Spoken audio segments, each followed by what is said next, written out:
Hi and welcome to this tutorial. Here I'm going to show you how to add multiple lines to cells in Excel.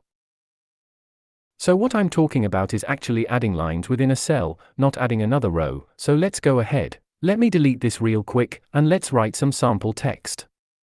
Okay, so usually when you type in Excel, it's going to be in this format. This is sample text in Excel, and if you want to type something that looks like it's in a second line, you have to type it in the next row. This is sample text in Excel like that. However, I'm going to show you right now how to do it.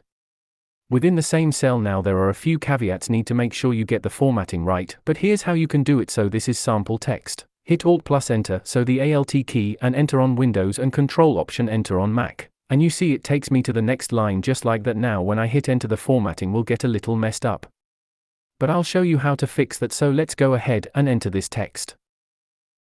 It's going to automatically wrap the text in this cell, so it's not going to change the column width. But when I select the cell, I can see in the Home tab wrap text is highlighted. Now the first thing I like to do is to simply select to the right of column A and make it bigger, so when we make it bigger, so we don't need the text to wrap.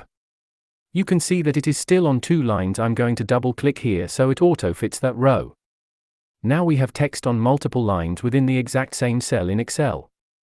We didn't have to merge 2 cells, we didn't have to do any crazy formatting. All you have to do is Alt and then Enter. So that's it for this quick tip in Excel.